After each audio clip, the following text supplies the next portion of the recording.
Cabinet ने आज कई और अहम फैसले लिए। इसमें एक फैसला कश्मीर से विस्थापित हुए कश्मीरी पंडितों के लिए 2000 करोड़ रुपए का एक पैकेज देने का था। और इसके अलावा एक अन्य अहम फैसले में देश के 15,000 जो पुलिस स्टेशन हैं उनको आपस में डिजिटल इंडिया कार्यक्रम के तहत जोड़ा जाएगा। और इस कदम से अपराध और आतंकवाद से निपटने में पुलिस ज्यादा प्रभावी तरीके से काम कर पाएगी। पेरिस में आतंकवादी हमलों के मद्देनजर सरकार ने अपराध और आतंकवाद पर लगाम लगाने के लिए बड़ा फैसला लिया है। मंत्रिमंडल ने CCTNS यानी crime and criminal tracking and networking system में बड़े फेरबदल को मंजूरी दी है।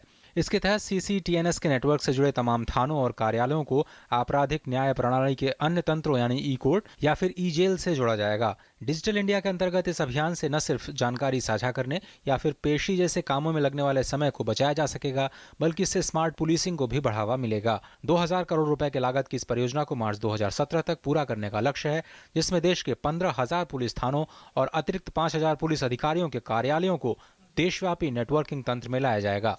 We would fast track the crime and criminals tracking network system project that has been going on in this country for quite some time, and we have in fact very significantly placed before ourselves the deadline of March 2017. Cabinet ने अपने एक अन्य महत्वपूर्ण फैसले में जम्मू के पहाड़ी इलाकों से विस्थापित हुए लोगों की राहत राशि कश्मीरी विस्थापितों के बराबर कर दी है।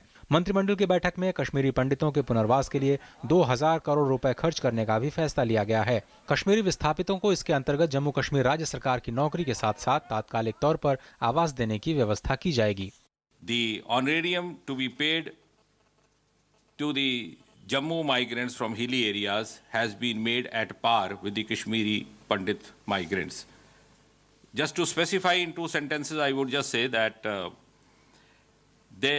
the honorarium already being received by them was rupees 400 per person to the maximum of rupees 1,600 per family per month. This has been in a single stroke hiked to rupees 2,500. केंद्र सरकार ने nuclear power corporation of India को अन्य सार्वजनिक उपक्रमों के साथ सहयोग बढ़ाने को मंजूरी दी है। सरकार के इस कदम से ऊर्जा क्षेत्र में उत्पादन बढ़ने और इसके व्यापक इस्तेमाल की संभावनाएं बढ़ गई हैं। Bringing in an amendment, we are facilitating the entry of NCPIL into joint ventures with other PSUs in the common objective of expanding our power generation network, and that is an important and significantly this does not imply much of a financial constraint. Biomedical क्षेत्र में अनुसंधान के लिए हैदराबाद में एक उच्च स्तरीय संस्थान बनाने के स्वास्थ्य मंत्रालय के प्रस्ताव को भी कैबिनेट की मंजूरी मिली, जिसके लिए 338 करोड़ रुपए मंजूर किए गए हैं। Bureau report, DD news.